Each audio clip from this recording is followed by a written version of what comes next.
So in today's video, what we're going to be doing is we're just going to be doing simple dinner. We're going to be cooking some kebabs. So I cut up some meat and some beef chuck steak and some chicken breast and slapped it on a kebab with a couple of sorted veggies.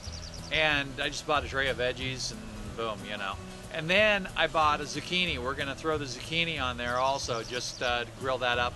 I'm just going to put a little bit of olive oil and some garlic on that zucchini, so nothing crazy. So right now those kebabs have been marinating for a couple of hours. I'm going to put a little bit of garlic and pepper on those and a little bit of smoked paprika, because nothing says dinner to me like smoked paprika.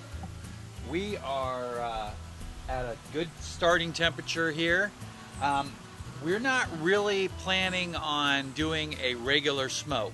We still have a lot of smoke coming off of the charcoal, which is good. So we'll get a little bit of smoked flavor infused in there. But what we're really going to go for today is we're going to go for a little bit more of a grilling. So I'm going to turn the temperature up, and we're going to run it at about 440, which has seemed to come out just a little higher. Like I said, it's still smoking just a little bit, so when I turned it off, it just kicked out a bunch of smoke. And it'll slow down pretty good, but because of the fact that we didn't use matchlight charcoal, we can go ahead and cook whenever we're happy with the temperature. So today I'm going to use a grill mat, and the reason is because the kebabs are really loose, and I like to keep them together, and I also want to get the kebabs not to fall through or stick onto the grill grates at all. So I'm going to go ahead and we're going to use the middle here. The grates are just a touch close, so if you're not planning on using the middle, you might want to remove it. And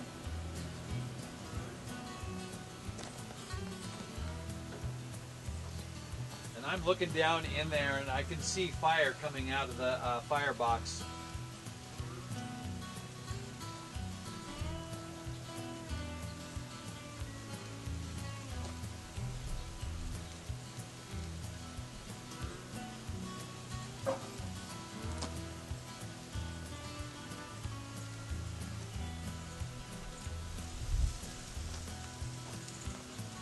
So what we're going to do is we're going to let that sit on there for a couple of minutes before we put the zucchini on there. I'll go ahead and let you get a look at the zucchini, and then we'll throw that on in a minute. And I just did one large zucchini in 4 spears, and this is grocery store large. This is not farm large, because I've seen some huge zucchinis. But when you're in the grocery store, they're usually run like 2 main sizes. And it's kind of a small and a large, and this is about it. So if you look at it like this, that'll kind of get you a better idea of what you're looking at there. And I just sprayed a little bit of olive oil on there, and sprinkled on garlic granules and smoked paprika, because like I said earlier, that's my favorite thing in the world. Go ahead and pull that one and leave that sit there. So I'm going to go ahead and close this down and let it cook off a little bit. I will put the thermometer in there a little bit further down the road, but I want to be able to flip it first before I insert the thermometer. I also do like to use my instant read probe thermometer. It's really nice to use, and really it's so fast that you just pop it in there and you get your temperature.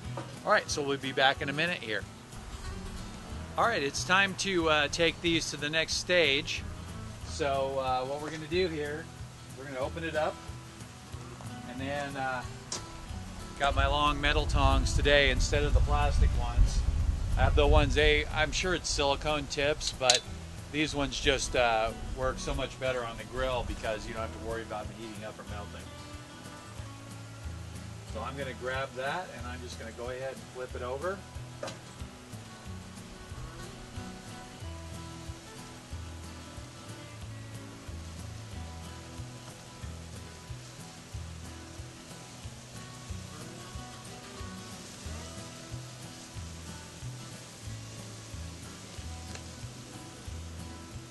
it's running along pretty good.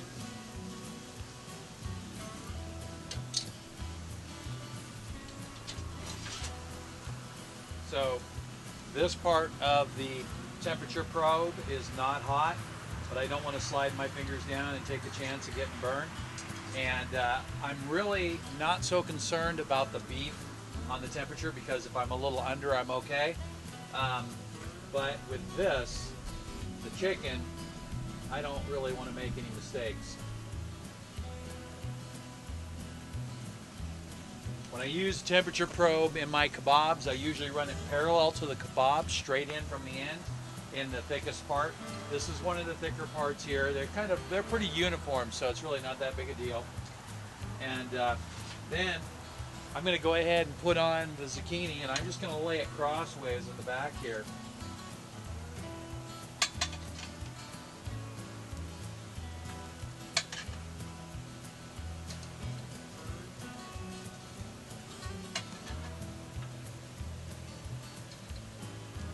So once they're al dente, then I'll just grill them off and I'll set them aside if they get done before the chicken does.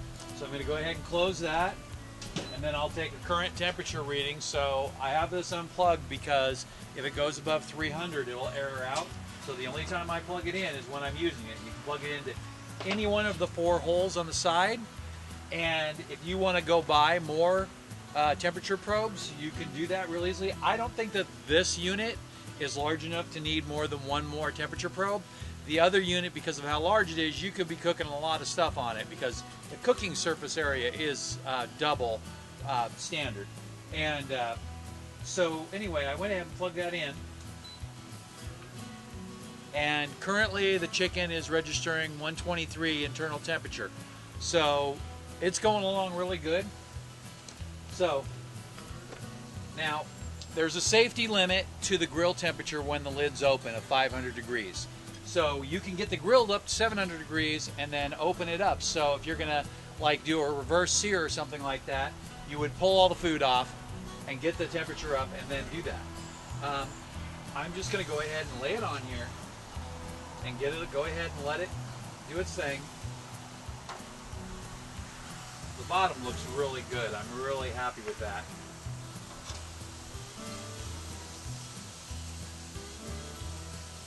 On the larger unit, there is a clear difference in temperature to this side.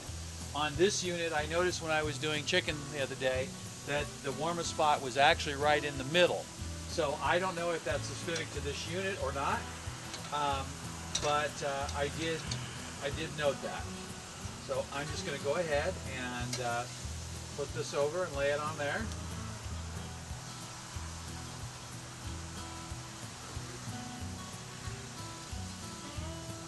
Going to put this out in the middle like that and get it just enough room that I can roll it over in a minute. So I'm going to go ahead and close that down, but we're not going to be very long. So actually we'll take a break because I want it to go for about maybe a minute or two. Alright, so I did raise the temperature just a little bit up to 600 degrees. I actually punched it up to 595, but I have that grill mat in there, so I don't really want to go above 600. And let's go ahead and pop it open. So we'll go ahead and I'm just going to roll the zucchini, and exactly what I wanted to happen, just a little bit of charring. And if you look at the zucchini on the left here, I don't know if you can see that, but there's some marks on it, which tells me that it's a little bit warmer on that side than it is on this.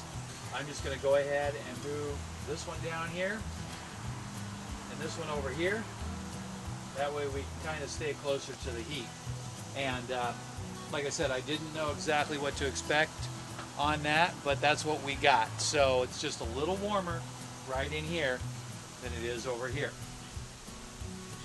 I'm going to go ahead and start with this one. I'm just going to roll that down there. I'm going to show you this really quick and try not to drop this. So I don't know if you can see those grill marks there. I'm going to try to keep it right in the shade, and there is nice grill marks on there.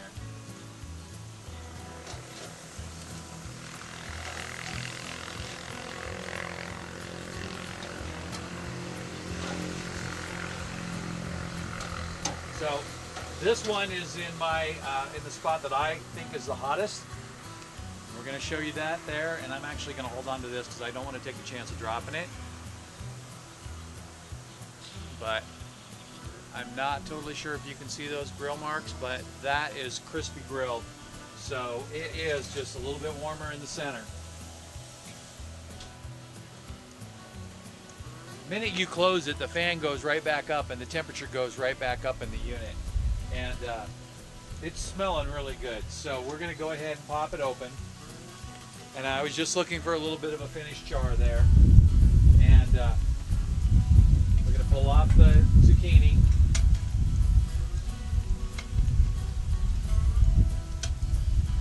Take a look at that. So I'm going to try to, how about that? Yeah, there you go. I think you can see that one. I am trying to shade the plate. So this is the beef kebabs on this side here, and this is the chicken kebabs. It did stick just a little bit to the cast iron grate right here. It didn't stick at all to the grill mat, so I have used those grill mats on my propane grill many times. The ones with the little edging are a little bit lower in temperature, so I wouldn't recommend those. But these ones are great. And they really, you throw it on there and nothing sticks to them. I don't know, I think they're silicone, but they work amazingly well. And the best thing about them is you can put little small pieces of stuff on them. When I'm doing cold smoke, I always use them for my cold smoked cheese. I use them for salmon because of how convenient they are to clean up. You can just throw them in the dishwasher. But I also use them when I'm doing things like nuts or salt. Sometimes I'll cold smoke kosher salt, and what you'll do is you lay the grill mat down on your electric grill tray, and then you put a piece of parchment paper on top of that, and then you sprinkle your salt out and spread it around evenly, and it picks up the smoke really well. And pecan smoke salt is my favorite, and it just has such a mild, almost fruity flavor that just kind of changes the salt completely. And I'm not a big salt person, but that's a salt that I'll use. All right, so we're going to take one more look in here, and you can see that she's burning up a little bit.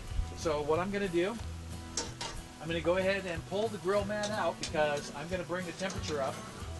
I'll just set this to the side for now. So I'm going to bring the temperature up to 700 degrees for a couple minutes, and that way I can clean the grill. I'll just tap that, and then I'll just turn the knob like that. And then I'm going to let it run for a couple minutes, and there's still plenty of charcoal in here, so I will be shutting it down by putting these, the gates or dampers or whatever you call them, there's slots right here for them, there's 2 of them, and that will cut off the oxygen supply to the charcoal, and then it will go out, and then I'll be able to save it for tomorrow's dinner. So, like always, links are below. So starting with the article, the written review article for this one, which contains all the technical data and what you really need to know, including links to the introduction video that walks you through all the details about this. Also, there is links to the things that I use, like the apple wood and the grill mats and other items that I talk about. I mean, the taste is amazing. I am a big fan of convenience, and that's why I've used propane grills for most of my hot cooking. But this taste is really taking it to the next level. So thank you for watching, and again, those links below that are Amazon links are affiliate links, so if you do use them, I will get a commission, and I really appreciate it. Thank you.